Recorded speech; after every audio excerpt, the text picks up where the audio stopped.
The Task Force on Declassification of Federal Secrets will come to order.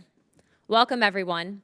I request unanimous consent that Mr. Biggs of Arizona, Mr. Perry of Pennsylvania, Mr. Ogles of Tennessee, and Mr. Moskowitz of Florida are permitted to participate in this hearing for the purpose of questions. Without objection, so ordered.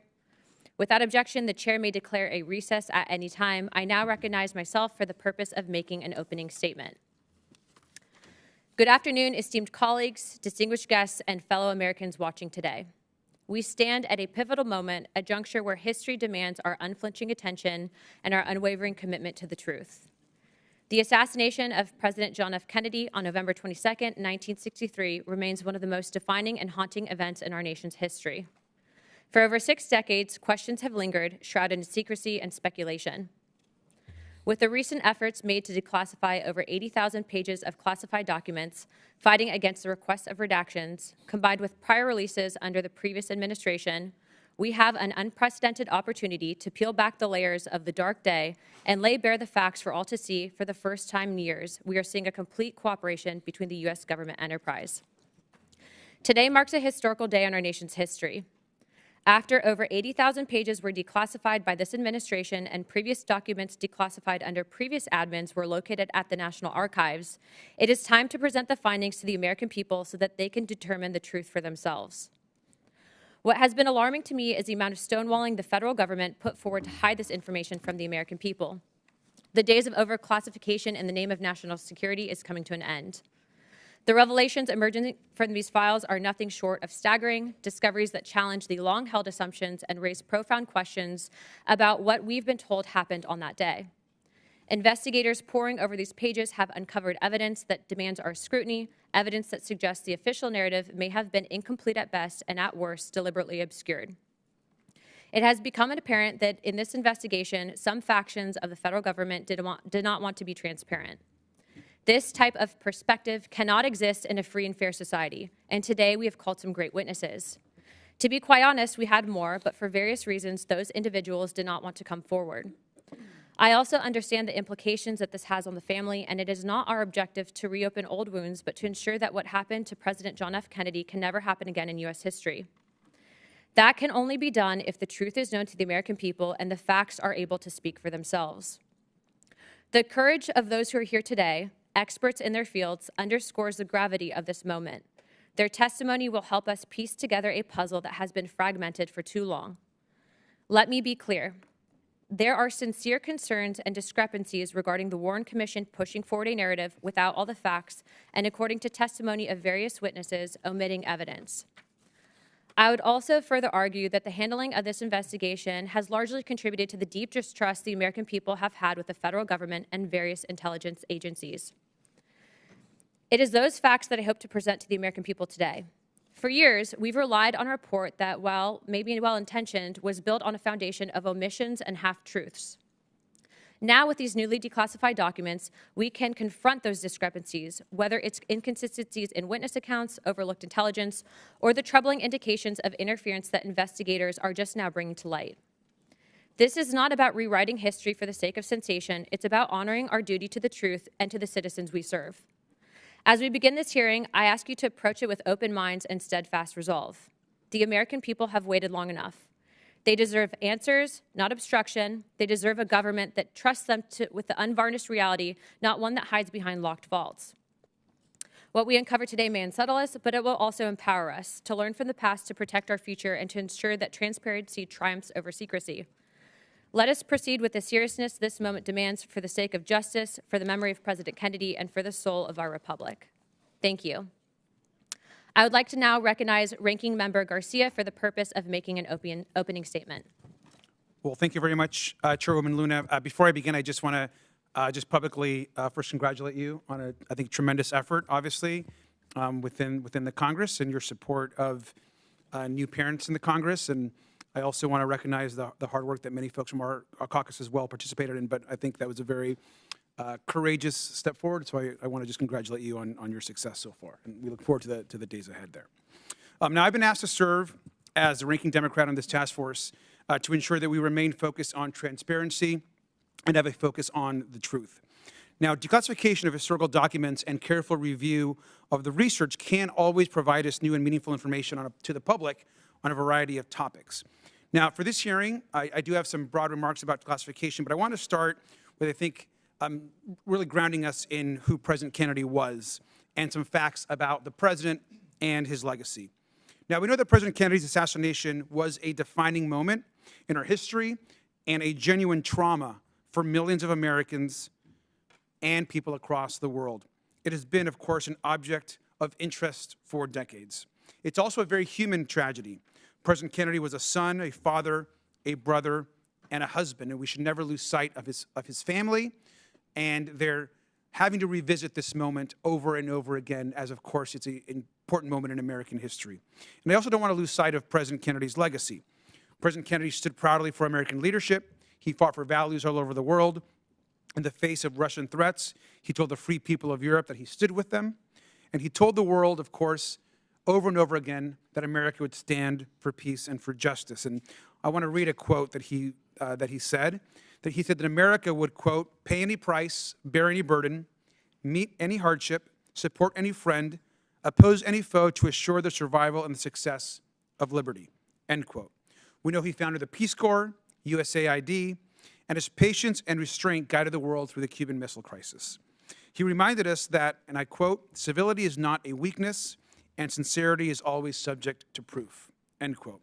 Of course, he broke barriers with our nation's first Catholic president, and in an inaugural address, he reminded us that we all have the power to abolish poverty as a single important mission of the United States and the world. He believed in service, he believed in government, and that government could achieve big things.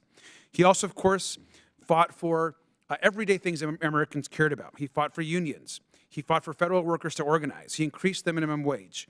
And he laid the groundwork for the Civil Rights Act and called upon Americans to address the moral crisis of racial injustice. President Kennedy was actually the president that coined the phrase, a rising tide lifts all boats. It's a vision of the world, of course, where we all work together to make the country a better place for everyone. And I do not want to lose sight of his legacy in today's hearing or in any future conversations about this, of course, horrific moment in American history. His values are values that motivate us all to this day. Now, I also share the chairwoman's interest in transparency, and in transparency in a variety of topics. We've worked together on various issues that relates to UAPs, other declassification issues, and we know that in the past, the government has overclassified documents. I mean, I think that is a known fact that we should all agree on. This has been a bipartisan priority and discussion for decades. Now, in the past, we've had the House Select Committee, of course, the JFK Records Act, and releases of records, including the most recent, of course, tens of thousands of pages that were recently released. We know that today our federal agencies obviously have in the past obscured information and key facts from the public for too long. Overclassification at the expense of transparency is something we should all take seriously, but also note that it's incredibly serious and a delicate subject.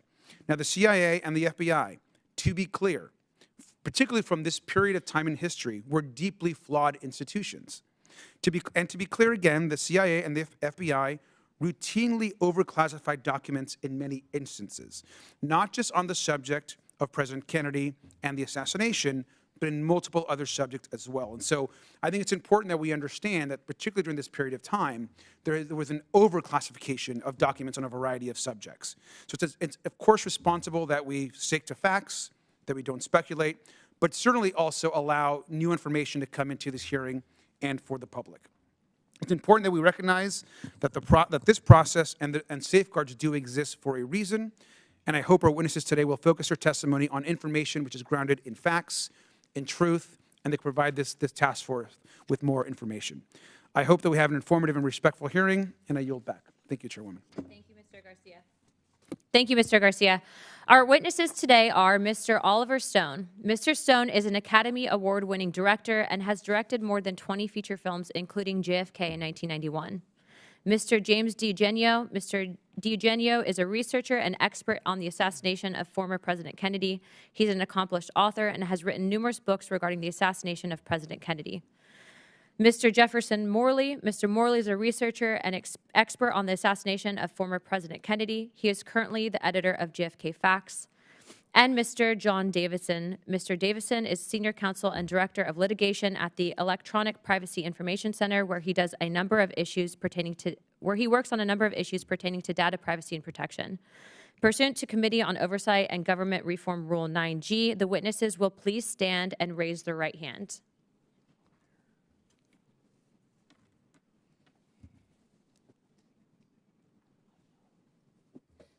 Do you solemnly swear or affirm that the testimony that you're about to give is the truth, the whole truth, and nothing but the truth, so help you God? Thank you. Let the record show that the witness answered in the affirmative. The task force certainly appreciates you for being here today, and we look forward to your testimony. Let me remind the witnesses that we have read your written statements, and they will appear in full in the hearing record. Please limit your oral statements to 6 minutes. As a reminder, please press the button on the microphone in front of you so that it is on and the members can hear you. When you begin to speak, the light in front of you will turn green. After 5 minutes, light will turn yellow, and after 6 minutes, you'll get gavelled. I now recognize Mr. Morley to give an opening statement. Thank you to all the task force, the House Task Force on Declassification. It's an honor to testify before you. It's a solemn responsibility to report on the disturbing new revelations that have emerged from the newest JFK files. And it is a grave matter to assert that CIA officers were culpable or complicit in the death of a president. So I want fact checkers to have all the evidence that I'm used to support my testimony today. I speak with the benefit of 3 decades of reporting on the JFK story. My first article on the role of the CIA in the events that led to the assassination was published in the Washington Post 30 years ago this week. As I pursued this story, I practiced the tried and true techniques that I learned at the Post. Knock on doors, get 2 sources, follow the money, start with the cover-up and proceed to the crime, and always ask the question, what did they know, and when did they know it? I did not start with a conspiracy theory, and I did not go looking for a smoking gun. I started with an open mind and looked for a fact pattern. As I interviewed and reported and researched on this story and the role of the CIA, I consistently avoided judgment on who was responsible, individually or institutionally. My research and reporting simply didn't give me a clear answer to the question, who killed JFK? What was clear over time is a new fact pattern. In the spring of 2023, the CIA fully declassified for the first time its pre-assassination file on Lee Harvey Oswald, the accused assassin who denied killing the president and was killed himself in police custody before he could defend himself. I have a copy here of the CIA's pre-assassination file on Lee Harvey Oswald, and I'm submitting it for the record. The declassified Oswald file runs to, and fact checkers can confirm this, 198 pages. In the fall of 1963, in November of 1963, this file was held in the office of James Angleton, counterintelligence chief at CIA headquarters in Langley, Virginia, not 5 miles from the White House where President Kennedy lived and worked. To be sure, the declassified Oswald file is not a smoking gun. I showed it to journalists whose judgment I trust, and they shrugged. They said this is evidence of incompetence. CYA, they said, cover your ass. I didn't quite believe that, but I couldn't prove them wrong until March 18th. That was the day that the National Archives began posting long secret JFK assassination records that had been withheld from public view for decades. I started by looking at 9 declassified documents about Mr. Angleton. He was the man who compiled the Oswald file. And when I came to a long secret transcript of Angleton's testimony to the House Select Committee on Assassinations in 1978, My reservations about passing judgment on the responsibility vanished. One newly declassified passage showed that Angleton had lied under oath about his surveillance of Oswald's correspondence while he lived in the Soviet Union from 1959 to 1962. And that, for me, was a tipping point. The transcript, which the CIA withheld from public view for half a century, confirmed a disturbing fact.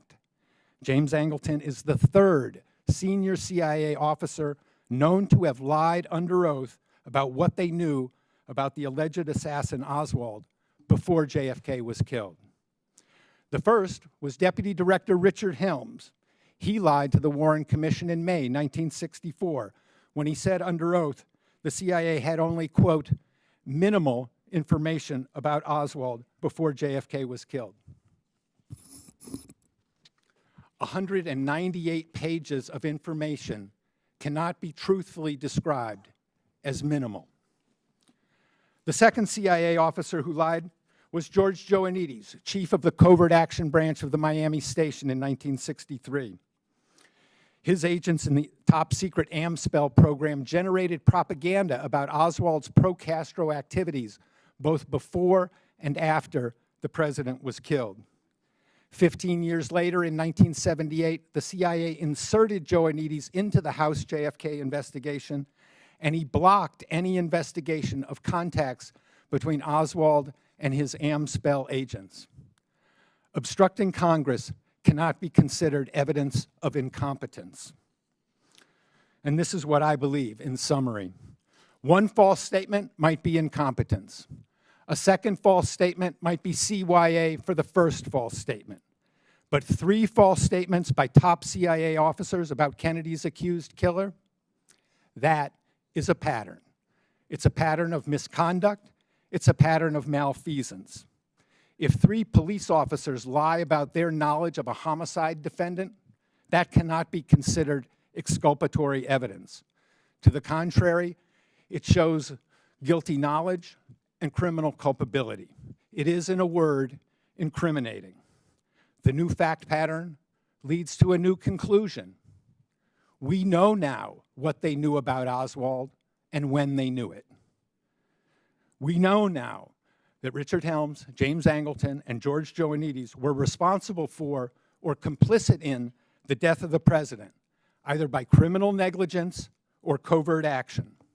My recommendations to the task force are 1, secure and release the personnel file of George Joannides, and 2, ask the CIA to provide a public statement answering the question, why did these 3 men lie to JFK investigators?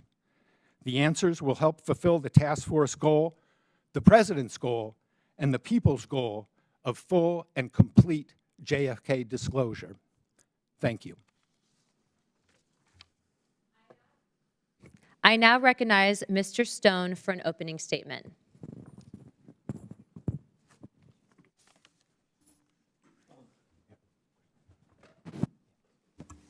Thank you, Chairman Luna, Chairwoman. Yeah, it's a pleasure to be here. You know, I was here 33 years ago. I was sat in one of these rooms in Washington, and I told the congressmen and women about this movie I just made, JFK.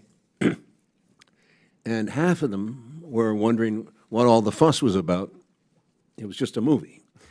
And the other half were passionate in responding to the cries of their constituents that demanded no more national security reasons preventing this from getting to clarity on our president's assassination. The Warren Commission of 1964, as it turned out, got us to second base with a lot of unknowns. And what was that? Obfuscations. And it all got crazier and crazier, sides taken on this and on that, and what happened that awful day. It wasn't clear as to who the heck did this. Killed the president at high noon in Dealey Plaza in Dallas on November 22. And then year by grudging year, we learned in increments a little, but not much more. Often one step forward and 2 steps back. And now it's 2025. 58 years since Jack Kennedy was killed in '63. Repeat, almost 60 years. That's about 2 generations. Let's say from 1900 to 1960. As a result of the 1992 hearings that resulted from my film, in which I participated, Congress passed the JFK Records Act, which firmly said all the records out unless you have a strong reason to protest our national security. All the reasons, all the records out, which is exactly what this case was, a national security matter. Our president was killed. What is more important than that? Well, the Assassination Records Review Board really tried for a few years, till 1998, to get those records out. But they didn't get any cooperation, although mandated by law, from the Central Intelligence Agency, which operated and still operates as a taxpayer-funded intelligence agency that arrogantly considers itself outside our laws. They say things like, "We will get back to you on that," and they never do. Or they give me a day and I'll come up with a reason why this matter is a national security matter, et cetera, et cetera. Nothing of importance has been revealed by the CIA in all these years, although we know from other records that there's a illegal criminal activities in every facet of our foreign policy in practically every country on earth. Just to begin, Cuba, Vietnam, Indonesia, Egypt, South America, the Middle East. We could write a whole separate history of our country from the viewpoint of the countries, yet we do not know and are not allowed to know anything about the CIA's true history of the United States, which is almost, I believe, the real story. There are many people, some in this room today, who do care and remember the details and the clues. There are real people alive with the integrity of a true detective, like that of the fictional detective Sherlock Holmes, willing year by year to track this cold, cold case, to not so much prove it or debunk it, but essentially to know if this so-called democracy of ours has a foundation or a future, a meaning or a purpose for our country, to mean something more than its wealth or its military might, to the people here and all over the world who loved President John Kennedy, who know he really wanted peace in our time. And by that, he said clearly in one of his greatest speeches, not a Pax Americana enforced by American weapons of war, but a genuine peace, a peace he described so beautifully that we could all share in because we all live on this planet. We all breathe the same air. We all cherish our children's futures, and we are all mortal. Can we return to a world where we can trust our government to level with us, the people for which this government exists?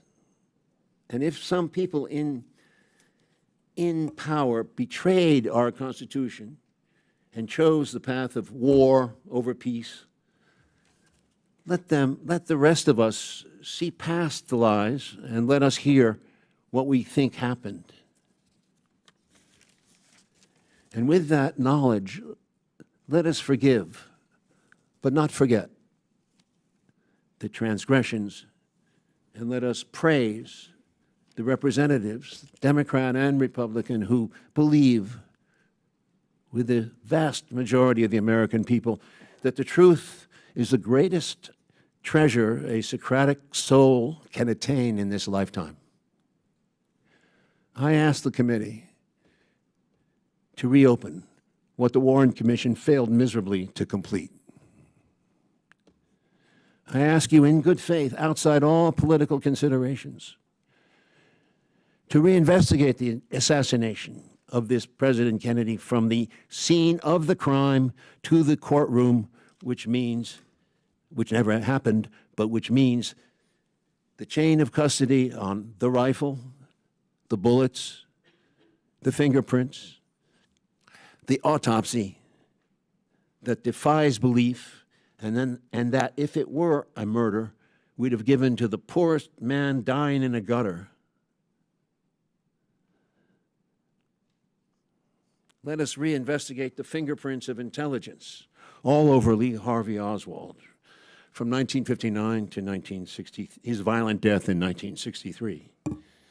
And most importantly, this CIA, whose muddy footprints are all over this case, a true interrogation. James Angleton, before he died, who was one of the original members of the CIA, was talking about Dulles and Helms and the others, what he called the Grand Masters. And he's a Catholic. Angleton was a Catholic, in search, perhaps, of repentance before his death. He did say, quote, if you were in a room with them, you were in a room full of people that you had to believe would deservedly end up in hell. I guess I will see them soon. This is our democracy. This is our presidency. It belongs to us. Treat us with respect. Thank you. Thank you, Mr. Stone. I now recognize Mr. DiEugenio for an opening statement. Thank you, and thanks for having this hearing. I think it's an important subject, and I spent about 32 years on it. Sir, please turn on your microphone. Thank you. Do I have to hit this? Yes, sir. Is The that big better? red button. Okay, good. Why are we here? Why are we dealing with a subject that occurred over 60 years ago? Well, the JFK case is one that simply will not go away, no matter how much the MSM tries to minimize it or make it disappear. 65% of the public does not buy the Warren Commission verdict of Oswald as the lone assassin. But even more startling, and this is very important, I think it speaks to the point that Mr. Garcia was talking about.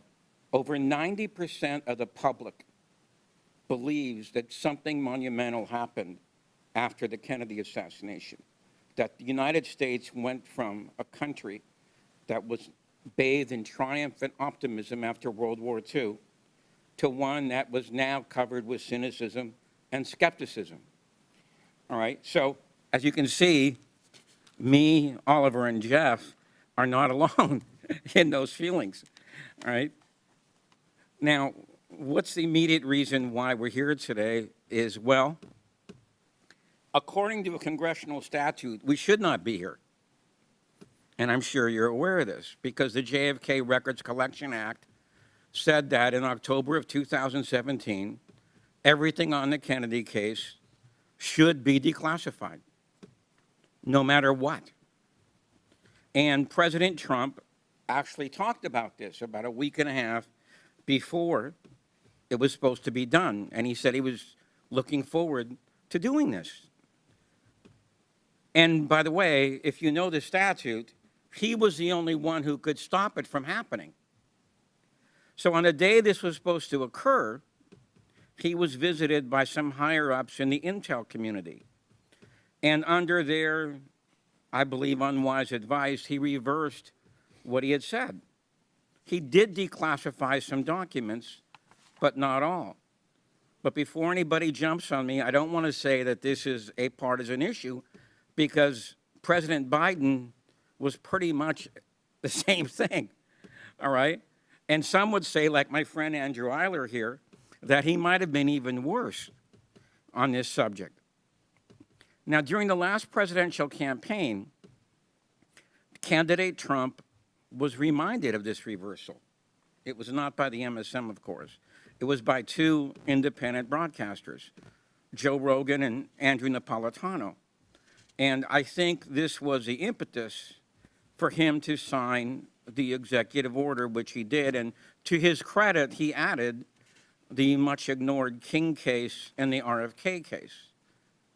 Now this committee has decided to back that executive order up, which I think is salutary. So hopefully we will now see the final documents on the JFK released over 60 years after his assassination, and hopefully the beginning of an excavation on the RFK and the MLK cases. It's a cliche, but it's true. Secrecy is the enemy of democracy. It's the enemy of the Republican form of government. And an misinformed or uninformed public cannot make good decisions. And a compliant press helps cushion the public from that fact. And this process leads to a loss of belief in both the government and the media. And you can examine every poll out there, okay, and they'll tell you that. When President Kennedy took office, 75% of the public believed in what the government was saying.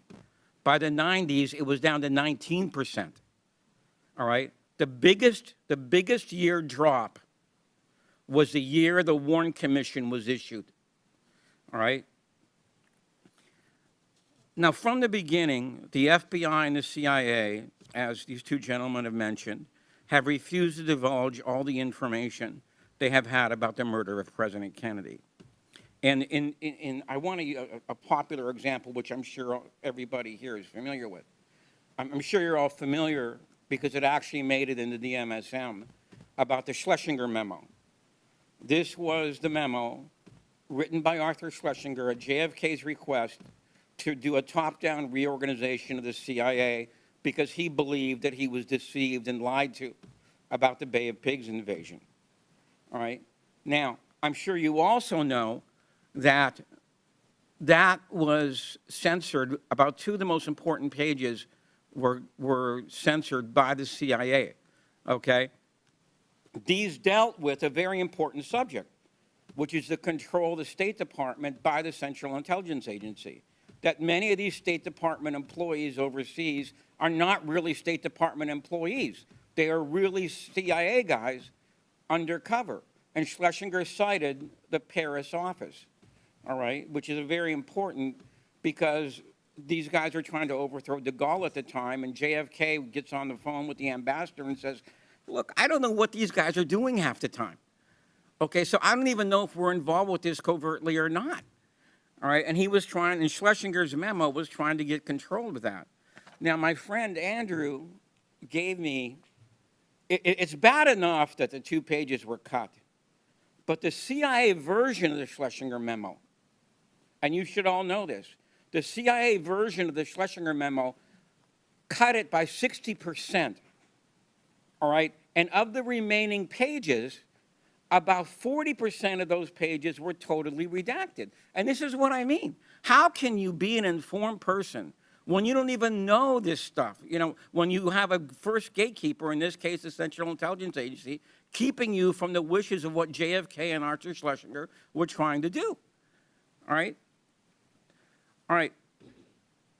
Now, any attorney, which I'm sure we have some here, and any investigator will tell you that you cannot conduct a full investigation unless you have the whole case file.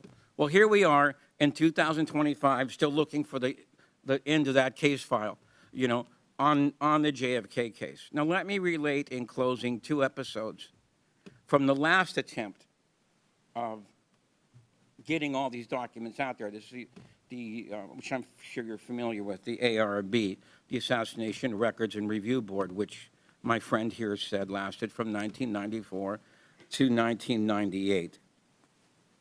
When the board had its first meeting with the CIA, they flashed a memo on the wall, and they said, we're going to declassify this unless you have a humdinger of an excuse, all right? And the CIA liaison said, well, I don't have anything right now, but give me a couple minutes and I'll think of something. This is what these guys have gotten away with. This is what they're used to. Now, when the FBI came in for their first meeting, the review board did the same thing. You know, unless you give us a great excuse, we're going to declassify this document. The CIA liaison came in the FBI liaison came in with a lawyer. The FBI liaison was so shocked, he turned to the lawyer and said, can they really do that? And the lawyer said, yes, they can. All right? So this is the kind of arrogance that you're going to be dealing with. All right? So I really hope that people will learn from the past, learn from these experiences.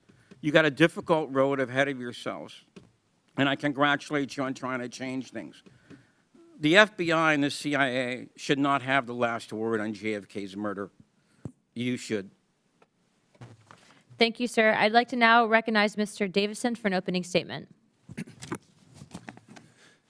Chairwoman Luna, Ranking Member Garcia, and members of the task force, thank you for the opportunity to testify today about the privacy, transparency, and accountability issues raised by the recent release of documents from the President Kennedy Assassination Records Collection.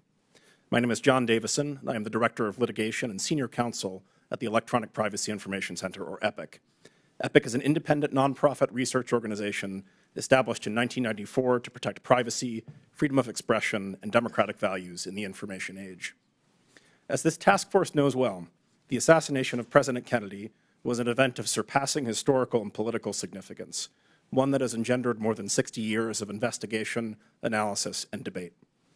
Today's hearing highlights the critical role that open government laws, and in particular the JFK Records Act, have played in informing that discourse.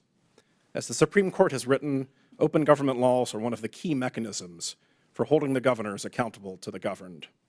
With that in mind, Congress has rightly established a robust array of public disclosure requirements for federal entities, including the Freedom of Information Act, the Federal Advisory Committee Act, and the JFK Records Act.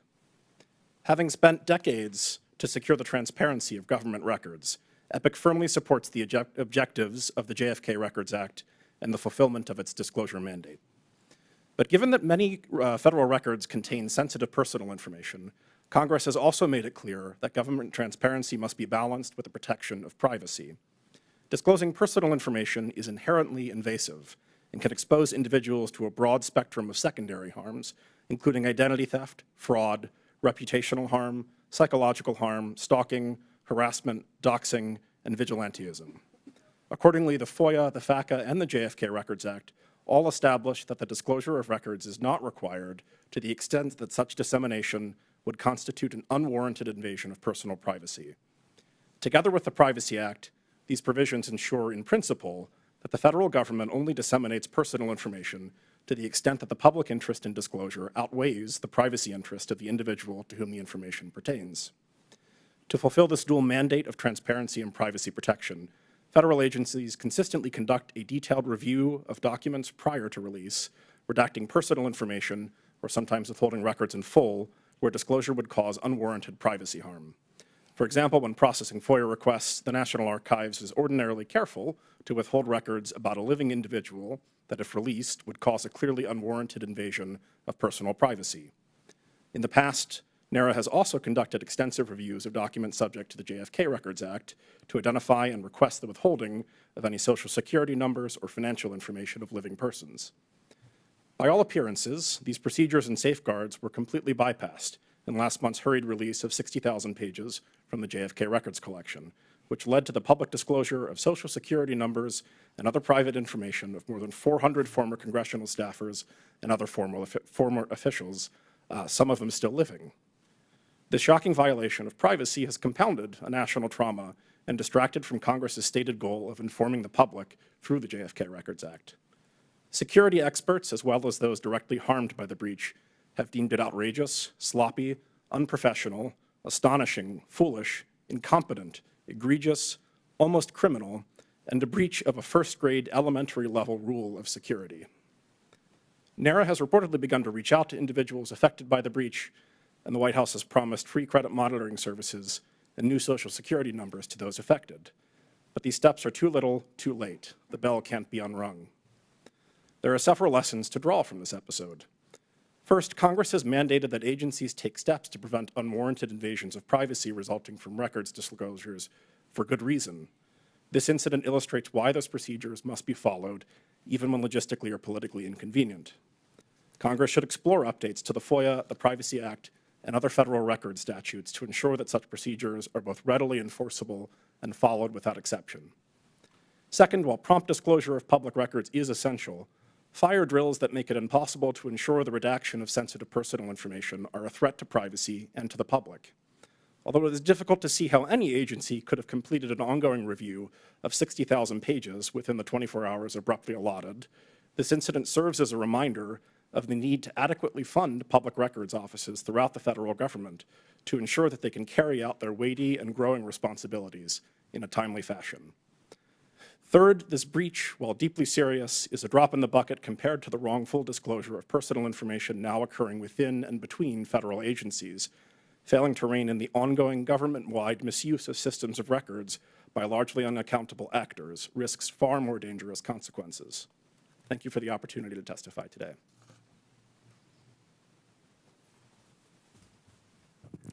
Thank you, sir. I now recognize myself for some questions.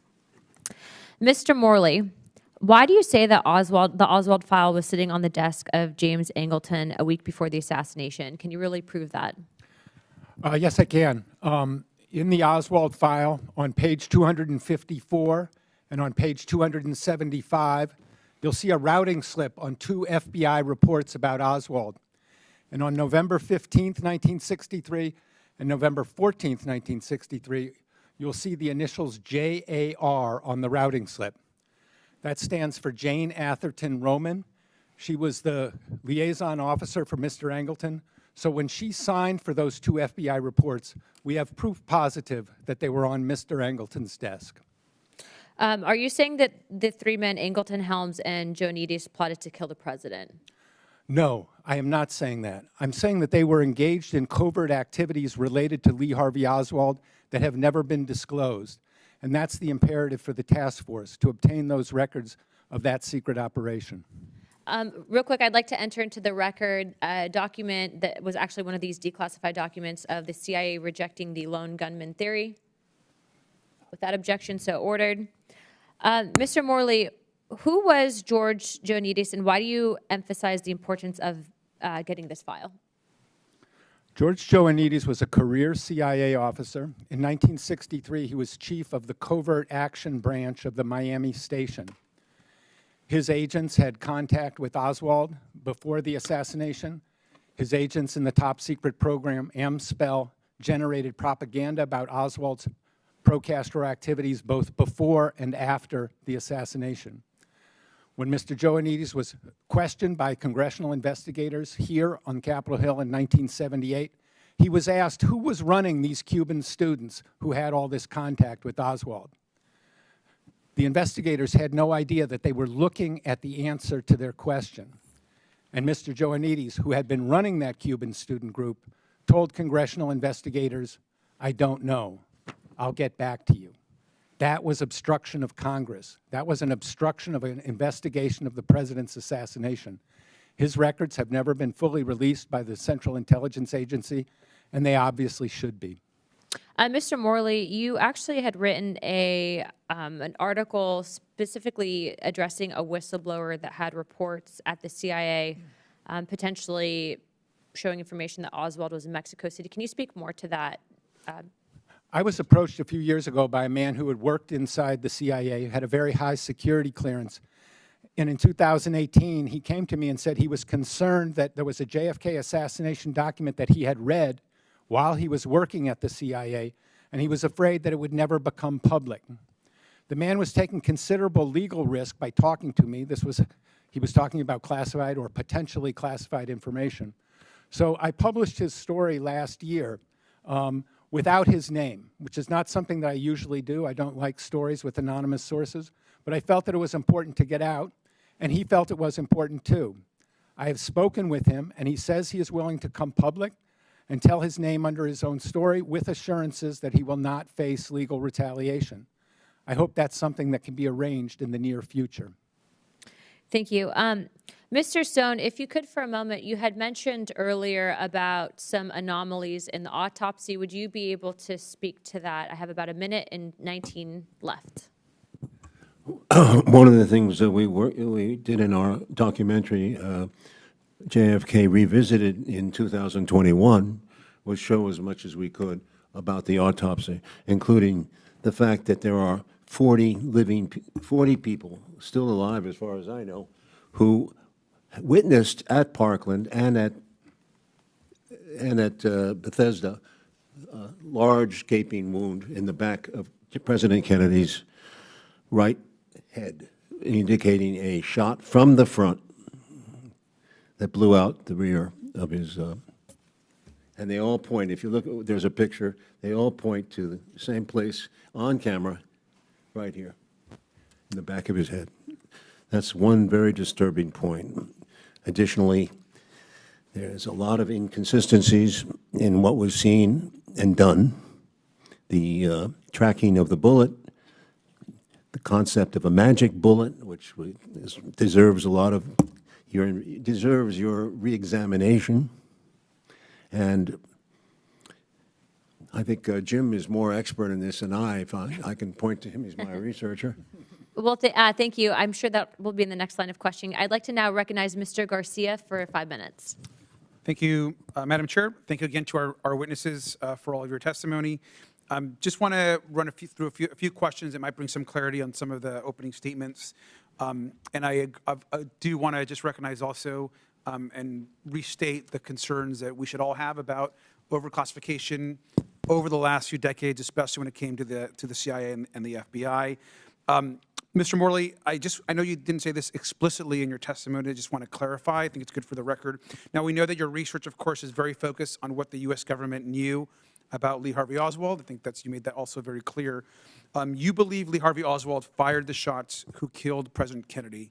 Is that correct, sir? He was not solely responsible for the president's... The microphone.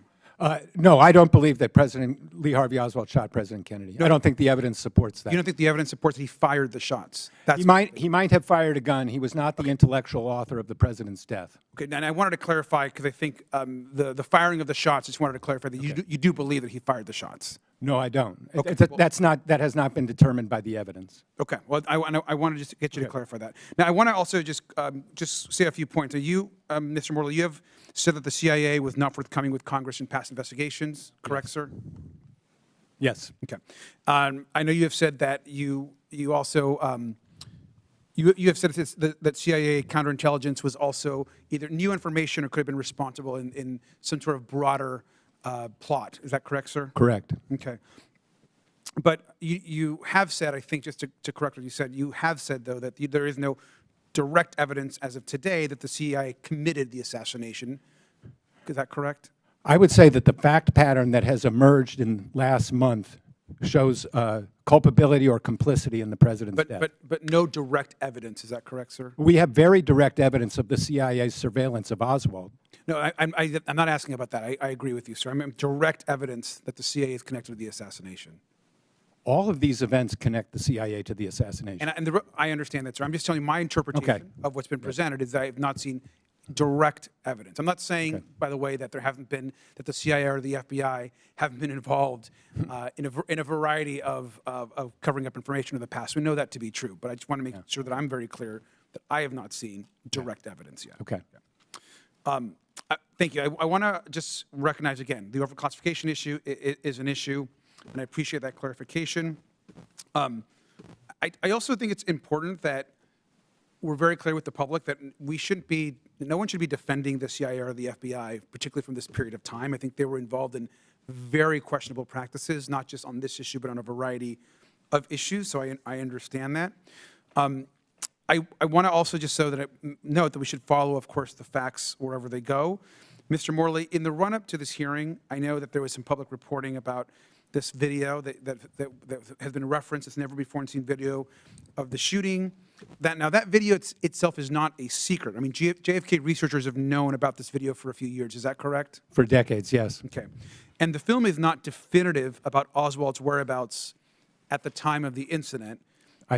No, it is not. Okay, and it's not regarded as overly important by serious JFK researchers. Would you agree with that? Correct. Okay. And it has never been a factor in major analysis in the causes of JFK's assassination. Is that also correct? Not in mine and not in any of the researchers I work with. Okay, thank you.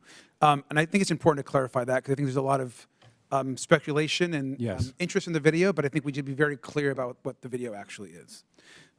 Also, I know as it relates to the rollout of the JFK files, it also included a lot of, I think, personal information. And Mr. Davison, I just want to turn to you for a minute. One of my concerns, of course, has been that a lot of personal information was actually released and has actually caused harm to certain folks. Can you just kind of speak to some of the concerns about the way that was released? That would be helpful. Sure. So the National Archives was aware, as was the National Security Council from public reporting, that these records contained a substantial amount of personal information, including Social Security numbers, which are consistently redacted in public records requests and in prior disclosures under the JFK Records Act, and proceeded to complete this rollout with a sort of abrupt 24-hour deadline at the end without taking the steps that are ordinarily taken to redact that information and to ensure that privacy is protected. And as I indicated in my initial statement, there's a whole host of harms that can come from that. Obviously, it's deeply inconvenient for your Social Security number to be published.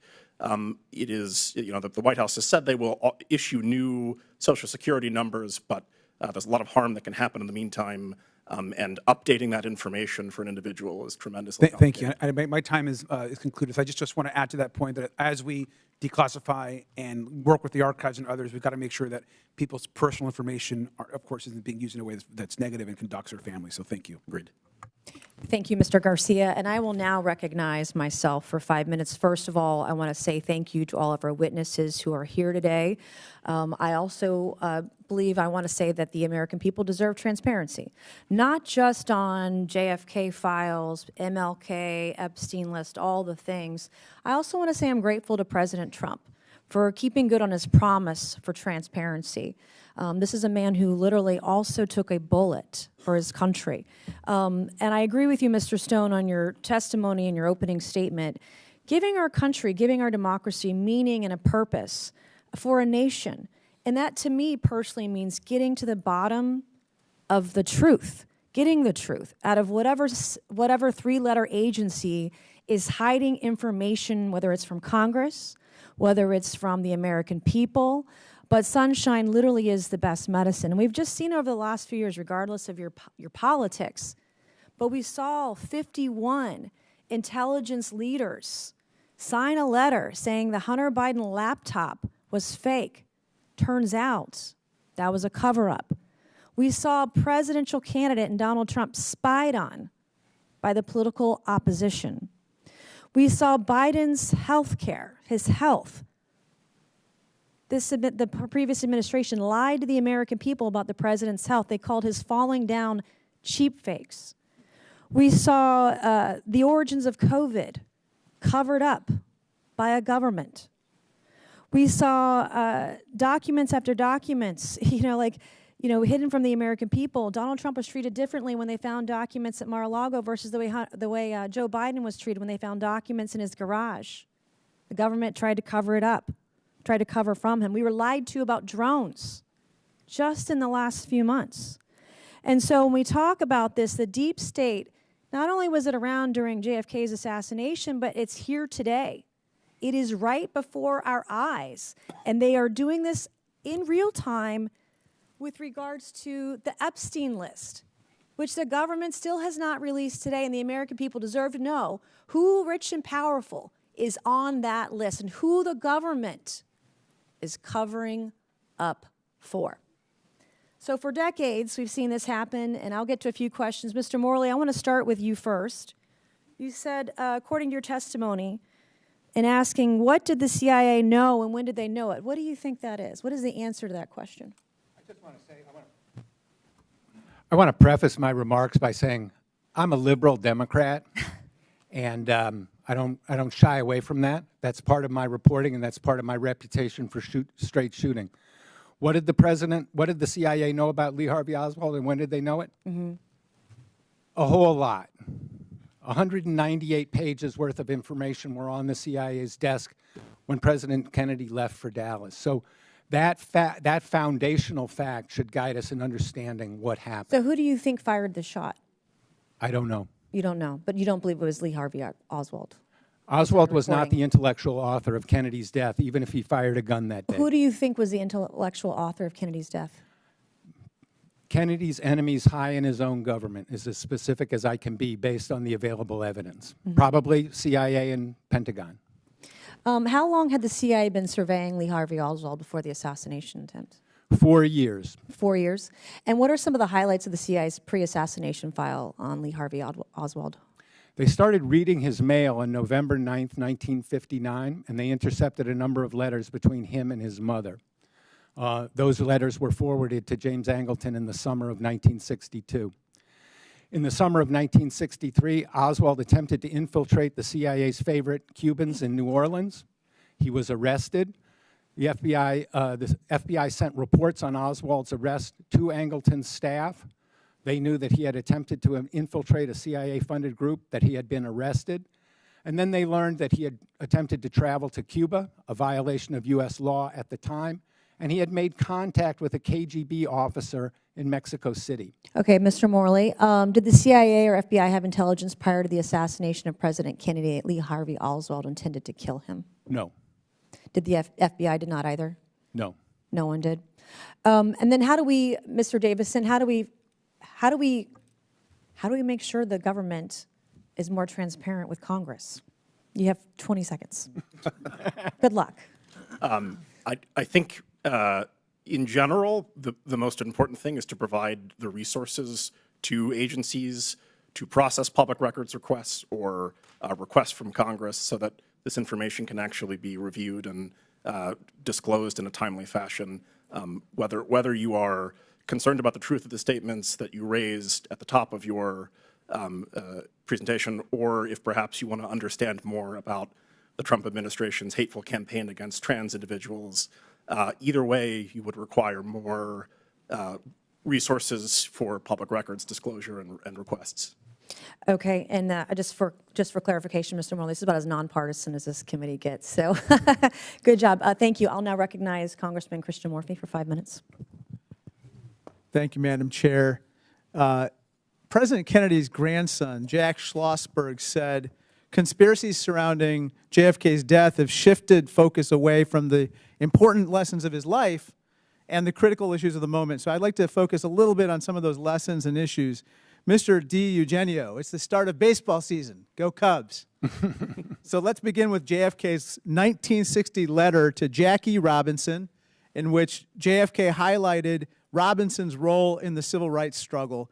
JFK said, quote, "I believe I understand and appreciate your role in continuing the struggle to fulfill America's promise of equal opportunity for all. Just last month, President Trump bizarrely ordered DOD to purge its website of all references to black history, black veterans, and even the reference to Jackie Robinson's own military service. In response, Mr. DiEugenio, you posted that what Trump did was, quote, really sick. That's what you said, and that's what you believe, right, sir?" Yes? Did I say that? Yeah, you did. And Okay, I'm sorry. I don't recall saying that. Okay, maybe I did, maybe I didn't. Okay. Yeah, it's I right wish here. you'd have This is given your me tweet. before so I could have looked at it. Mr. Morley, you said that JFK, quote, took great risks on behalf of all Americans in resisting the forces of militarism and racism. Yes. Donald Trump, on the other hand, recently eliminated, believe it or not, the prohibition on federal contractors using or maintaining racially segregated facilities. JFK would have rejected what Trump recently did, correct?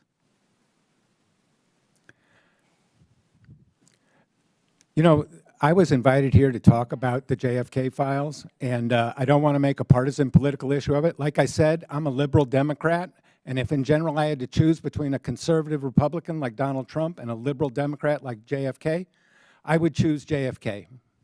Well, let me talk about USAID for a second, because that was something that JFK actually established.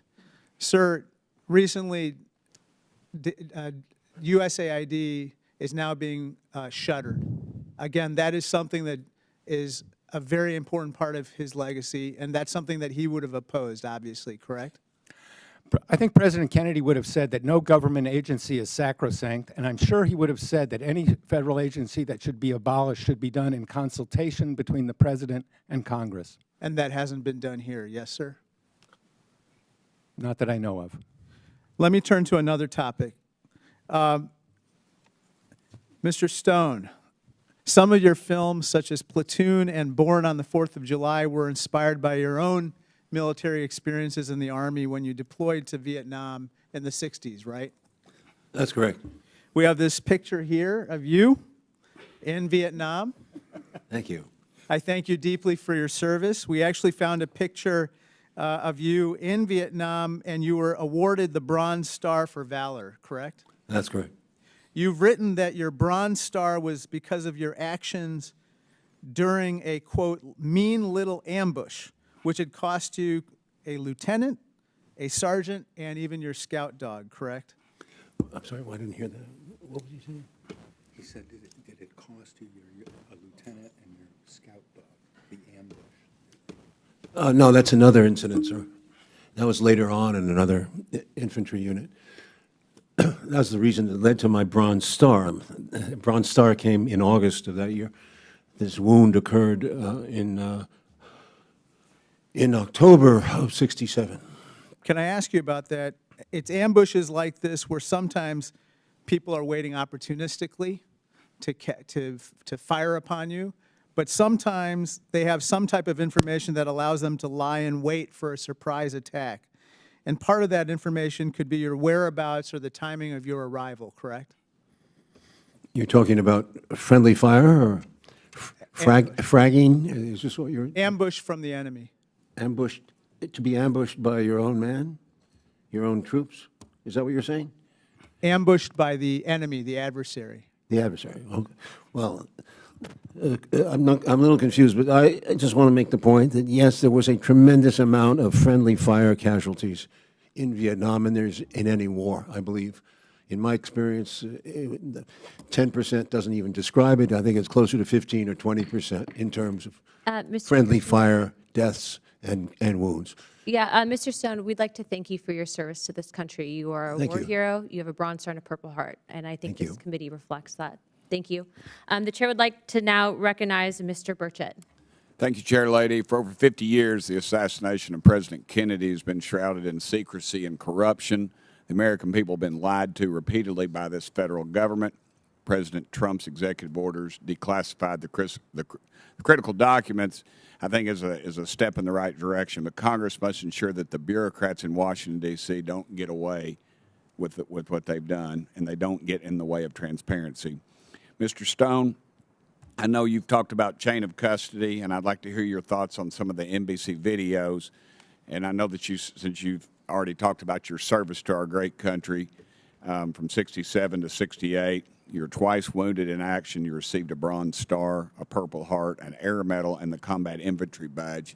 And we salute you for your service, sir. Today is the 80th anniversary of the invasion of Okinawa, and that's an island my dad was on. And he told me, he said the Purple Heart was one medal he was glad he never got.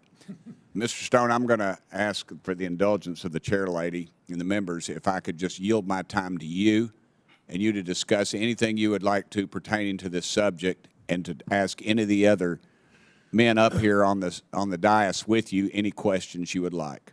Well, I'd like to point out that in our film, JFK Revisited 2021, which is an important, I hope members of the committee have a chance to look at it, because it is a follow-up to the original film, and it's a documentary made with Mr. DiEugenio as a writer, in which we take the evidence from the AARB and we examine as much of it as we can. Included in that is the concept of chain of custody. We interviewed Henry Lee, who is one of the country's leading, what would you call him? He's the leading criminalist in America. Okay, a criminalist, whatever that. Okay, he was saying to us repeatedly, and he's on camera, a chain of custody has to go from the scene of the crime to the courtroom. Otherwise, it doesn't. You cannot bring the charge on Oswald or anybody. Well, that doesn't exist in this case. We went through this in the documentary. The rifle itself is not the one that is described in the film. It was shown of a man, a detective walking out with a rifle in his arms raised. That rifle does not resemble the one that was bought by Oswald out of the Chicago, supposedly bought by Oswald. Hidell was his name. The one held up was a Mauser, and the one he allegedly shot him with was a Mannlicher Italian carbine, I believe. The difference is that the one in evidence is longer. It's about 4 inches longer. It has a sling to it, and it has a screw in the butt of the rifle, which I consulted with some rifle experts, and they said Oswald could not have done that by himself. All right, so those are the differences between the one that the Warren Commission says Oswald actually purchased versus the one that they put into evidence. No rifle and no bullets, I said. Now, the bullets is even more ridiculous. As you know, there's been a long amount of controversy about the CE-399, the so-called magic bullet, which came out apparently undamaged after wounding 7 or 8 wounds. We don't have a chain of custody proving that those bullets were ever used. So those are not, they do not match the ones at the 6th floor that were pictured. And that's the bullet that was found on the gurney, correct? Beside one of the bodies? Yes, except we don't know which gurney it was found on, okay? And then if you go to the chain of custody from, well, let me use this as an example. According to the evidence, all right, that bullet was turned over to the FBI at 9:20 that night. Okay, well, here's the problem. Frazier, who was the FBI ballistics expert, had the bullet at 7:35. How on earth can you have a bullet that hasn't been delivered into the White House? Because that's where the exchange took place. So that's one of the big problems. And I could go on for 2 hours on what's wrong with CE-399 as a piece of evidence. I don't think any district attorney in the United States would even try and submit CE-399 because it would blow up in your face. Concerning the medical that he mentioned, in the House Select Committee volumes, Volume 7, page 37, you will see a quote saying that the witnesses at Bethesda did not see this blown out back of the skull, which the witnesses at Parkland Hospital saw, which is strongly indicative of a shot from the front, all right? Well, this is what happened. When the ARB declassified all the medical files from the House Select Committee on Assassinations, that turned out to be a lie, because as many people at Bethesda saw this blown out back of the skull as saw it at Parkland. There's, I think, 21 and 21, so you have a grand total of 42 people. Can 42 people all be wrong? You know? I mean, that just defies imagination. 435 people are often wrong, but that's Congress. Thank you, Mr. Burchett. Ms. Lee, you're now recognized for 5 minutes. Thank you, Madam Chair, and our Ranking Member Garcia for convening today's hearing, and thank you so much for the witnesses for being here. I don't want this task force to get drawn too far down the conspiracy theory rabbit hole when we convene these hearings, because the reality of the CIA's past action is troubling on its own. This dump of documents alone showed evidence of illegal surveillance, break-ins, overstepping of authority. We've even got specific instructions on how to wiretap, including how to use certain chemicals to create markings on phones to tip off spies. But we already knew this was happening. We knew that the CIA committed human rights abuses and illegally surveilled people, which is why the work declassifying these documents is so important. We've got to have transparency, right? So that we can learn to do better, so that we can hold agencies accountable. But being reckless with this sensitive information is also not the way to do it. Declassifying documents around the assassinations of President Kennedy and Martin Luther King Jr. is a serious matter, and we owe it to the American people to get it right. Unfortunately, the rollout of documents we've seen so far has been sloppy and rushed. The release didn't really give us a smoking gun, but it did produce a plenty of collateral damage. Trump's actions have jeopardized the safety and security of hundreds of former congressional and federal employees by releasing their Social Security numbers and personal information to the public. And for what? To score political points by rushing the release. Many of the people whose personal information has been exposed are rightfully afraid about their identities being stolen and about threats to their personal safety. And people identified in the documents are already being forced to get new Social Security numbers at a time when President Trump is literally dismantling the agency that administers them. Mr. Davison, President Trump ordered the declassification and release of tens of thousands of pages within 24 hours. Do you think that that was problematic? And if so, why? Thank you for the question. It was. Going back to January, there, of course, was the executive order requiring the disclosure of all the records in the collection. My understanding is that the process was playing out, that the archives was conducting the review it needed to determine what few bits of these records needed to be redacted to protect, among other things, the privacy of individuals whose information was contained therein. And then that process was short-circuited. And despite awareness at the National Security Council and the archives that the disclosure of these records would cause tangible privacy harm, the rollout was conducted without redactions all the same, leading to the situation where hundreds of Social Security numbers have been disclosed, creating a quite scary and alarming situation for those whose numbers were implicated, who now have to rush to place freezes on their credit accounts, if they're issued new Social Security numbers, to update all of that information with all of their various accounts and creditors and so forth.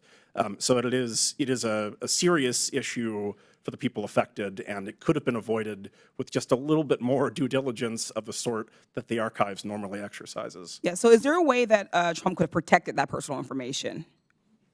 Is there a way that the president could have protected that information? Yeah, by going through the ordinary process of reviewing these documents and dictating that these particular Social Security numbers and other sensitive financial pieces of information would not be disclosed with the records. Certainly, thank you. Mr. Morley, as someone who's read through all of the documents, do you think that the documents could have been better organized so it was more accessible to more people? I want to say that the release of the Social Security numbers and other personal information was unprofessional, reckless, careless. I'm the vice president of the Mary Farrell Foundation, which sponsors the largest online archive of JFK, RFK, and MLK records.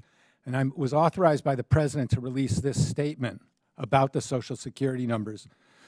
While the MFF is an advocate of full transparency and the JFK Records Act make no exception for such information, we are electing to redact all the Social Security numbers in these records, unlike seemingly mundane document details, which sometimes do add to the history of the case. Yeah. Social Security numbers add nothing of value and expose their holders to possible identity theft. Accordingly, when we put these particular documents online in the coming weeks, we will be adding our own redactions to them. We will not be redacting other information. Most other data is long. Certainly, Mr. Morley. Thank you so much for adding that. Yeah. I just want to be clear. An open and transparent federal government is essential for public trust, and declassification is a good thing. There is a way to do this. It is important that we are not sloppy, that we are not rushing things, that we are not doing things in just a haphazard way, as we've seen with so many things that DOJ and the administration has touched. What we want is for this information to be out. We want people to understand the past. Our agencies, the CIA, we need to do it right. With that, I yield back. Thank you very much. Without further ado, I'd like to recognize Ms. Boebert for 5 minutes. Thank you, Madam Chair. Thank you to our witnesses for being here today. Hopefully we can stay on topic for the rest of this hearing. We seem to be wrapping up pretty close here. Mr. Stone, you wrote a book accusing LBJ of being involved in the killing of President Kennedy. Do these most recent releases confirm or negate your initial charge? Being involved in the assassination of President Kennedy. No, I didn't. In the film, if you look closely, there's no such statement. No, I didn't. If you look closely at the film, there's no. It accuses the President Johnson of being part of a complicit in a cover-up of the case, but not in the assassination itself, which I don't know. What do you think that he was complicit with? Yes, sir. I'll get to you. The cover-up. Well, how about, for starters, appointing Allen Dulles, the head of the CIA, who was fired by Kennedy, to the commission itself, to the Warren Commission. And he goes to almost every meeting, and he's pretty much in charge of the Warren Commission from the beginning. Allen Dulles. That's part of the evidence that points to President Johnson's either incompetence or involvement.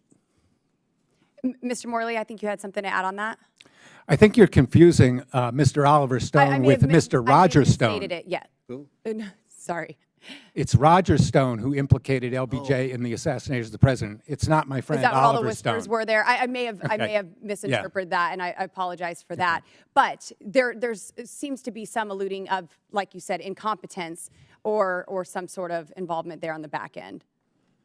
And so sorry, I'm going to move on. Mr. Morley, I would like to talk more about the CE 399 and this file. I want the American people to know what's in there, that what was recently released, how that lines up to this, and how we could get more clarity there. I'm not familiar with the number that you mentioned. Mr. D. Are you talking about Commission Exhibit 399? Yeah. Okay. I yield my time to Jim. All right. I have more questions for you, too, Mr. Okay. Morley. Commission Exhibit 399 has a very wild trajectory, which I think any person familiar with ballistics, would question in the first place. Then the second place is it has a very, very dubious chain of custody. All right, from it was first captured at Parkland Hospital. Tomlinson and Wright, who worked there, turned it over to the Secret Service. Then the Secret Service turned over to the FBI. Any investigator would want to interview Mr. Wright because he was the security guy who turned over the bullet to the Secret Service. Well, Wright was not interviewed, and there's a good reason he wasn't interviewed. When Josiah Thompson was writing his book, 6 Seconds in Dallas, he interviewed O.P. Wright, who was the director of security at the at Parkland Hospital. And he said, yeah, I'm the guy who gave the, and Thompson put up a picture of CE 399 in front of him. And Wright said, they say that's the bullet that I turned over to the Secret Service? And he said, yes. And he says, no, I did not turn over that bullet. And he opened up the drawer, okay, and because he was in charge of the whole security thing, and he pulled out a bullet and says, this is the kind of bullet that it wasn't a hunting round, okay, all right? And so he said, and he was, by the way, he was so stupefied that after the interview, he chased Thompson down the hallway. And he said, are you sure that's the bullet I said, that they said I turned over? And he said, yes. And he just shook his head. You know, I can't believe, he couldn't believe it. Thank you. I would love to go into that deeper. But Mr. Morley, before my time is up, why do you believe that the CIA was surveilling Lee Harvey Oswald in the years before JFK's assassination? And what methods did the CIA use in this surveillance? One of the documents that was released last month revealed that when Angleton put people on the list for intercepting their mail, his purpose was to approach them to be a contact or a source. So I believe that Angleton, when he put Oswald under mail surveillance, was considering using him as a contact, as a source. The means of surveillance that were used were first mail surveillance, and then Oswald came under photographic surveillance, wiretap surveillance, and contact with CIA-funded groups. Thank you. Madam Chair, I yield. I now recognize Ms. Crockett for 5 minutes.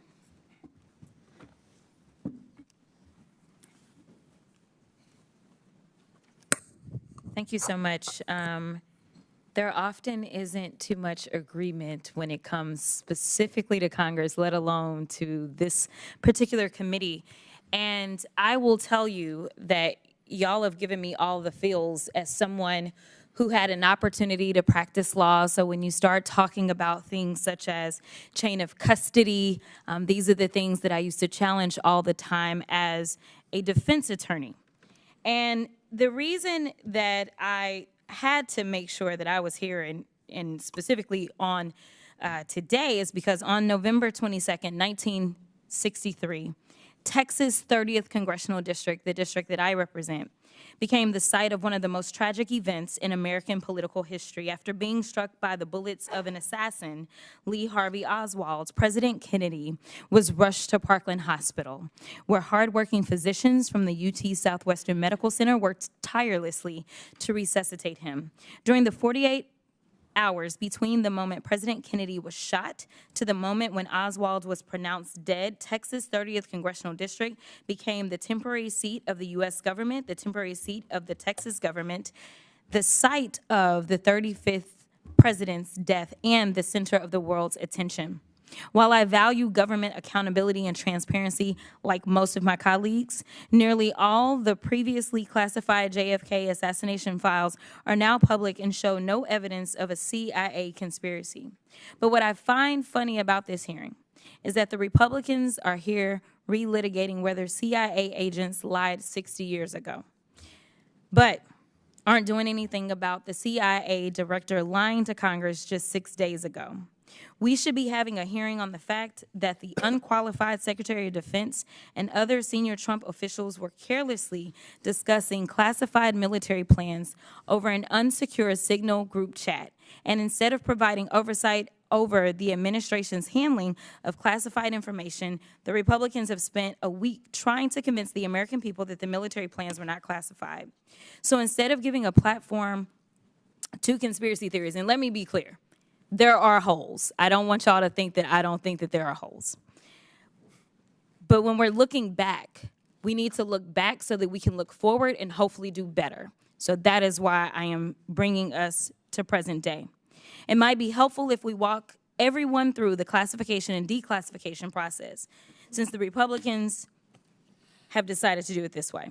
Federal law defines classified information as, quote, information or material requiring a specific degree of protection against unauthorized disclosure for reasons of national security. Federal law also defines disclosure as, quote, communicating, providing, transmitting, transferring, conveying, publishing, or otherwise making available. Congress has long enacted classified information laws that forbid the disclosure of classified information. Separately, Executive Order 13526 puts in place a uniform system for classifying and declassifying national security information. According to the executive order, classified information includes the following, quote, military plans, weapons, systems, or operations, intelligence activities, including covert actions, intelligence sources or methods, and foreign relations or foreign activities of the United States, including confidential sources. Under the, quote, general responsibilities provision of the executive order, quote, heads of agencies shall ensure the agency record system are designed and maintained to optimize the appropriate sharing and safeguarding of classified information and help facilitate its declassification, not to mention that it's also illegal under federal law to destroy classified documents and information. So this administration is breaking law by discussing classified information over unsecured channels and breaking the law by destroying the evidence of the conversations. We wouldn't be able to have today's hearing if the CIA destroyed the records associated with the assassination of President Kennedy. So, Mr. Morley, wouldn't it be impossible for you to accurately report on the JFK assassination if the CIA and FBI deleted all documents like the Trump administration officials plan to do in the Signal group chat? The CIA destroyed a lot of records related to President Kennedy's assassination. Again, I didn't come here to engage in a debate about partisan politics. I think everybody agrees about the JFK files. And I want to endorse Mr. Davison's call for full funding of public records offices in the government. I understand. And Mr. Stone, wouldn't it be nearly impossible to produce a film if there was not a legitimate record of these events taking place?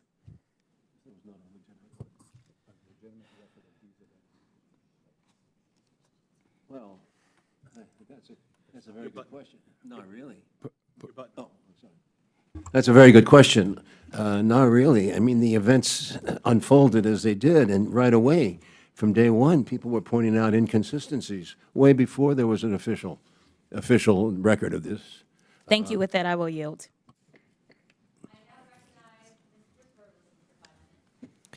Mr. Morley, Mr. Stone, Mr. DiEugenio, I just want to say thank you for being here, taking time out of your day, and I want to apologize that not everyone on this hearing seems to want to use this time to its fullest extent. And so I want to start by saying thank you, Mr. Stone. Shortly after your film's release, the United States Congress passed the JFK Assassination Records Collection Act of 1992, and you did something that I don't know that I've done in my career. It passed unanimously. I want to give you an opportunity to talk about how it felt and the impact of having a movie that not only has spurred multiple hearings of Congress, but unanimously passed a bill through Congress. Sir, I was at the time, I was told that by many people who were involved, and they were very happy and thought that this was a great public duty. I didn't feel that way. I felt like I was being skewered the whole time in the media. And many people volunteered, important people volunteered negative impressions that were not based, I don't think, on reality.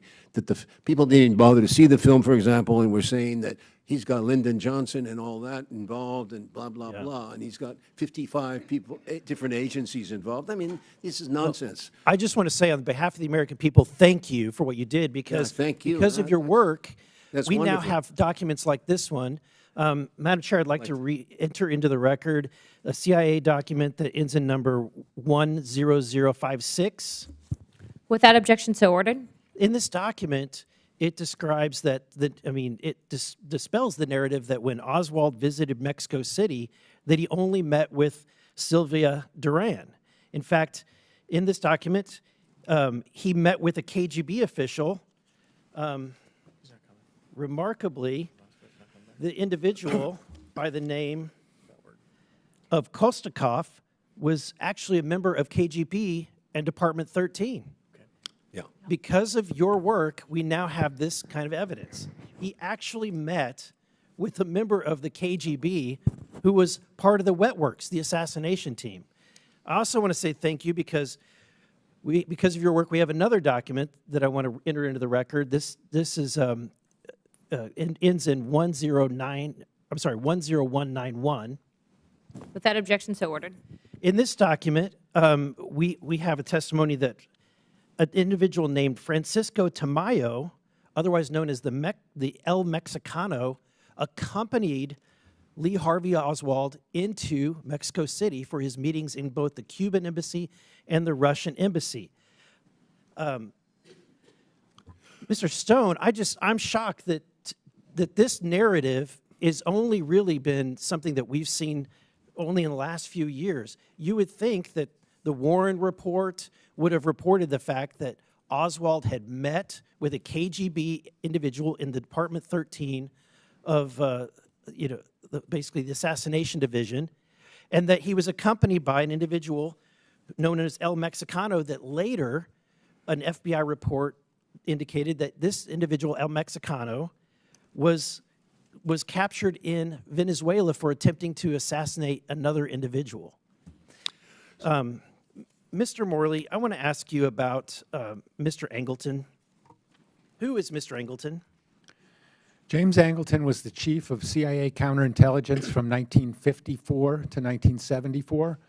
In that period, he was one of the most influential men in the CIA, serving under four different directors. And what did he tell the Warren Commission in 1963 and 64? When the Warren Commission came asking Angleton for information about Oswald's visit to Mexico City, Angleton wrote a memo or told his aides that he wanted to, and this is a quote, wait out the commission. He did not cooperate, and like like Richard Helms, they both basically fooled the Warren Commission and deceived them about what they knew about Oswald. And later, we now have, because of the work of Mr. Stone and others, we have Mr. Angleton's testimony that he gave to the Assassination Committee, the House Select Committee on Assassinations. What insights did we gain from that? This document was not fully declassified until March 18th, and in there we learned for the first time that Angleton had lied to the House Select Committee when he testified in October 1978 in an office building about 2 blocks from here. And that was never known before until March 18th that he had done that, and that is one of the most significant revelations to come out of this. People will say, oh, well, there's nothing new here. No, there's something new here. The New York Times, the Washington Post have never reported that 3 top CIA officials lied to the JFK investigators. Yeah, and the fact that we have 3 CIA officials that lied to Congress for decades, and that it took decades to get documents that should have been released that had very compelling information, and it took 60 years to get that information released, is appalling. And that's why I want to say thank you to all of your work in helping to get this information released. Thank you. I'd like to now recognize Mr. Crane for 5 minutes. Oh, sorry. Unanimous consent without objection to ordered. So I have some more documents I want to enter into the record. Here's from the National Archives, a NARA letter dated 2017 that the CIA withheld docs regardless of the JFK Act. Without objection, so ordered. Another document from the archives that the Warren Commission did not have original classification authority. Without objection, so ordered. And then another document from the archives that the FBI's reasoning for redactions dated 2017 in the NARA letter. Without objection, so ordered. I'd like to now recognize Mr. Crane for 5 minutes. Thank you, Ms. Chairwoman. Thank you guys for coming out today. You guys have probably forgot more about the JFK assassination than I'll ever know, so I'm still going to ask you some questions, and I appreciate your, just how dogged you guys have been on this for decades. Mr. Morley, I want to start with you. What is the most interesting information you found in this newest release of documents on the assassination of President Kennedy? The 9 memos about James Angleton that were fully declassified on March 18th is the most important collection that I've seen so far. There is a lot of information that has come out. Jim mentioned the Arthur Schlesinger memo. That really sets the stage for the alienation between the Kennedy White House and the CIA that lasted for the rest of Kennedy's presidency. So I would say that the Angleton memos and the Schlesinger memo are the most important things I've seen so far. Thank you. Mr. Morley, do you believe that Oswald was recruited and being handled as a source for the CIA? I believe Oswald was an agent of influence who was manipulated by the CIA. Okay.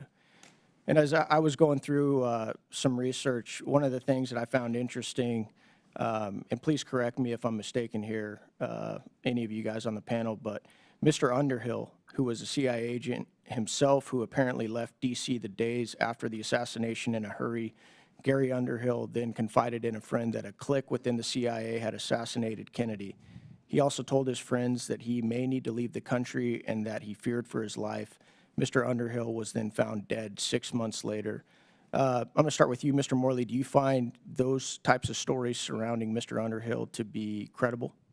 Mr. Underhill was hardly alone in suspecting CIA involvement of the assassination. President Harry Truman suspected it, President Johnson suspected it, and President Richard Nixon suspected it. So I think that Gary Underhill was a man who worked in the intelligence community and was in a position to know something. His story's not confirmed, but it's consistent with what lots of other people thought.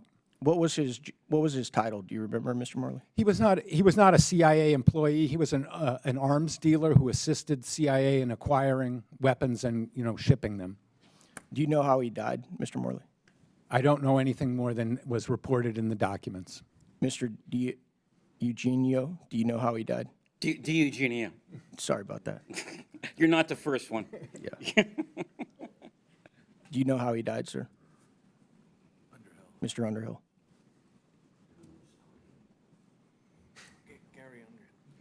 Do you know how he died? Gary Underhill? Yeah.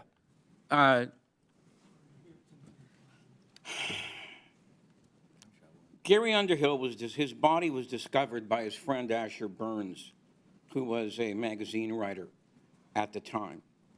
And the door was open, ajar a little, and Burns entered the room, and he thought Underhill was sleeping. But as he approached the body, he saw that there was a hole, a bullet hole in his head, all right? Asher Burns was so disgusted by the investigation that came after that he didn't even want to talk about what had happened. But one of the things about the Underhill death is that for him to have taken his own life, the gun was in the wrong hand, okay? All right, so that was one of the most puzzling things, about that particular case. Underhill has been, I believe, very much ignored, by a lot of people, and I'm glad that this memo finally got out there. Thank you, sir. Mr. Morley, are you familiar with Michael Franchese, who is a capo for the Colombo family? I've appeared with him twice on the Piers Morgan show. That's all I know. Okay, thank you. He claims that the mob was involved in this hit since the deal between the Kennedys and the mob was broken after the election. Do you find that to be credible?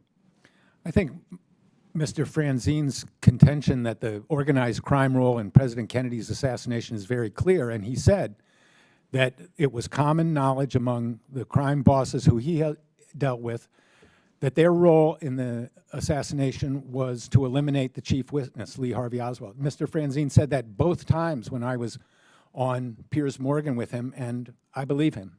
Yeah. Thank you.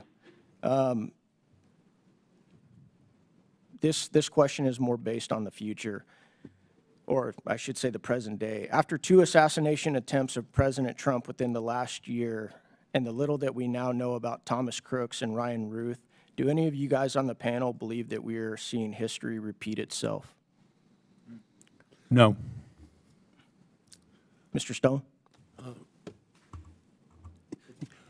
I expressed my own surprise that so little do we still know about Mr. Crooks and the other assassination attempt. So I would see similarities here.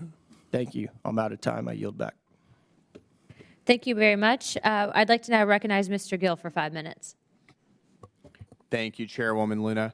According to Pew Research, trust in the federal government has plummeted from 74% in 1958 to 22% in 2025. That's a trajectory that is utterly unsustainable and in the long term incompatible with democratic self-governance. Unfortunately, a lot of that decline in trust is justified. The JFK assassination the JFK assassination happened over 60 years ago, and we still don't have all of the facts about what happened that day. Mr. Morley, thank you for being here, and thank you for all of your work that you've done on this. Do you believe that the CIA is in compliance with President Trump's executive order to declassify and release the JFK files? No. There are important records that have not been provided, like the personnel file of George Joannides. I should also note that as we go through these records, there are still redactions in some of these records. Not a huge amount, but we have not had full compliance either in producing all the records or in completely releasing all the records that were redacted. And for the record, how many of the JFK files has the CIA released since the executive order was issued? The figure of 80,000 pages is accurate as far as we can tell, and that's information from several thousand documents. Are those from the CIA specifically? Most of the records that were released last month, about 80% of them were from the CIA. Okay. And how many documents do you believe the CIA still has that either haven't been released or are overly redacted? Since we haven't seen them, it's hard to put a number on it, but I would put the number in the hundreds. Okay. Hundreds of documents. Hundreds, okay. And you are one of the foremost researchers on this topic. In your opinion, since the Warren Commission, has the federal government been forthcoming with information related to the JFK assassination? No. All of this information could have been released a long time ago. By law, all of it should have been released 8 years ago.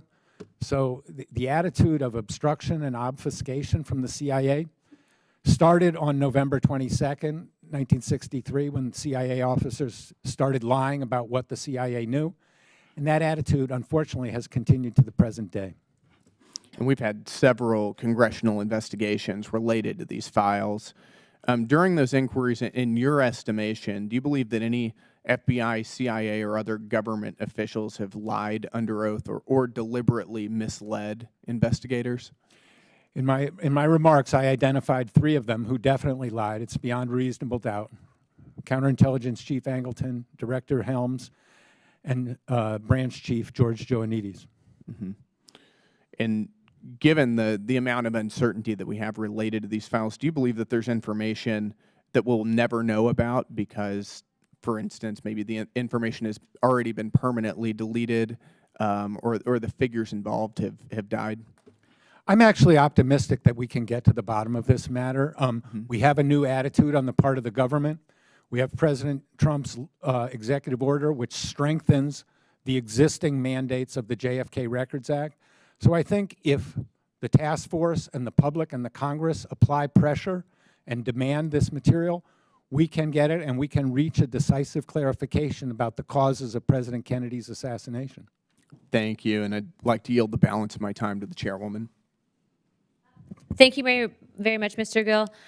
Mr. Stone, I'd like to ask you specifically, in talking with you earlier, you mentioned 3 women that were witnesses that had their testimonies omitted by the Warren Commission in regards to seeing Oswald in the book depository. Can you speak to that a little bit, please? Yes, it's a very interesting piece of information that we put into our documentary, JFK Revisited. It came out of the AAR. It came out of the ARRB, or it came out from... I'm not sure if it... Anyway... it came out in recent years. It came out in recent years around that time. Barry Ernst wrote about it and was interviewed in our film, in which he says that in addition to... There were 3 women on the 4th floor who, during the time of the assassination, they witnessed it from above, and immediately they were headed down to see what was going on at a closer angle. 2 of the women went downstairs quickly. The 3rd woman, Dorothy Garner, who was a supervisor, an older woman, watched them go down the stairs. They were down, all this happened within 30 seconds. Oswald was if he was on the 6th floor, which I sincerely doubt, had to be a track star to store the weapon, to run across the floor and go down those same stairs, and appear as he did to Marion Baker in the 2nd floor lunchroom. All of this was highly unlikely, and I think that should be addressed. 2 of the women are still alive. No, Victoria Adams passed away. I think Sandy Stiles is still alive. The Garner, it's called the Stroud document, and it has Garner's testimony in it. All right. This was discovered by writer Barry Ernst in 1999 as a result of the ARB. All right. And it turned out that the Texas Attorney General, Stroud, had talked to Garner, the supervisor, and sent this information to the Warren Commission in the summer of 1964. But you won't find it in any of the Warren Commission volumes, even though it's a kind of important piece of evidence, because Garner said that, you know, she never saw Oswald on the stairs, and the two girls went down before the policeman and the supervisor, Roy Truly, came up. So it's very hard to believe that Oswald was tearing down those stairs, you know, and this woman never saw him. Mr. Oswald, Mr. Stone, sorry, lots of Oswalds today. Mr. Stone, one of my last questions for you before we wrap up this hearing. Would you recommend that the task force send a letter requesting NBC make a clear copy of the film? Certainly, that'd be very interesting. Mr. DiEugenio and I saw a film of a potential Oswald watching the motorcade go by, which means that he was downstairs at the time of the shooting, and that would be very interesting to see. We couldn't say for sure that was Oswald, but it's a man who looks like him. So I think it would be a very good idea for the task force to subpoena NBC, which has the original film. Yes, they supposedly have the original, yeah. They have the original film. They've refused it twice to be shown. Yes. And if this task force could easily get that, and the American public should have a right to judge for itself who was standing there. Well, first of all, I would like to thank our witnesses for being here today. There are those in our country who may ask why this task force seeks to pursue the truth underlying the facts surrounding the assassination of President John F. Kennedy in 1963. And the answer to that is the truth. Even the truth delayed and justice, even justice delayed, is always worth attaining. And the men and women who have sought answers regarding the assassination of the American President John F. Kennedy for all the world to see have been obstructed and hampered by our own government for over 60 years. This hearing is not meant to provide a definitive explanation of the Kennedy assassination. This hearing demonstrates, however, that the CIA and other components of the federal government have not been honest with the American people that they are meant to serve up until recent efforts. And the American people must hold these agencies accountable, and they can. I've invited Mr. Stone, a filmmaker, to this hearing because he did just that, motivating Congress in the 1990s to pass a law that began the declassification process. And I'd like to applaud our president for continuing this process as he promised to do so. Researchers like Mr. Morley and Mr. DiEugenio have provided new information that helped bring light to some of the darkest days in American history. And I would like to thank the witnesses again and applaud their work. The search for truth continues, and the task force will pursue this at any price. I'd also like to note that we are planning on sending a letter to NBC requesting what you've recommended, Mr. Stone. Before I wrap it up, I would just like to say, do you guys have any statements in closing for the American people? I would just like to thank you, Chairwoman Luna, for your aggressive, action-oriented approach to this issue. While we diverge politically, it's been a pleasure to work with you, and your leadership is important on this. Like I said before, I think we are making progress. Thank you. Mr. Stone or Mr. DiEugenio? Thank you, Chairwoman. I really admire what you're doing, and I wish you the best of success. Mr. DiEugenio? I think one of the things that the committee should do is talk to some of the people who were on the ARB so you can understand just how difficult it was for them and why they couldn't complete their job. All right, I certainly hope that this committee does complete that job. And finally, 62 years later, we'll know everything the government did know about the. One thing that the gentleman down here asked about, see, very few people know there were 3 attempts on JFK's life in November, okay? There was one in Chicago, there was one in Tampa, and then there was the successful one, in Dallas. The Chicago attempt so much resembles what happened in Dallas that if the Secret Service would have given all those records over, okay, then the Dallas one might have been prevented. At the one in Tampa, that one, there was just the opposite of Dallas. You had wall-to-wall Secret Service, FBI, et cetera. And Kennedy was so happy that he got away, that he stayed after at the Floridian Hotel and insisted on shaking hands with every single officer that was involved in that attempt. All right? So these are some of the records that are still out there. Thank you very much, Mr. DiEugenio. Mr. Davidson? I'll just thank you again for the opportunity to testify and to encourage the task force again to take all steps possible as this process moves forward to ensure the protection of the privacy of individuals who are named in these records and to ensure that federal public records offices have the resources they need to provide valuable public information to the public in a timely fashion. Absolutely. I know that, although I do not speak for this administration, that I know that everyone is well aware of the Social Securities and working to the best of their ability to ensure that those people are taken care of. So that is being looked into on our end. Without further ado, without objection, all members have 5 legislative days within this to submit materials and to submit additional witnesses or written questions for the witnesses, which will be forwarded to the witnesses for response. If there are no further business, without objection, the task force stands adjourned. Thank you.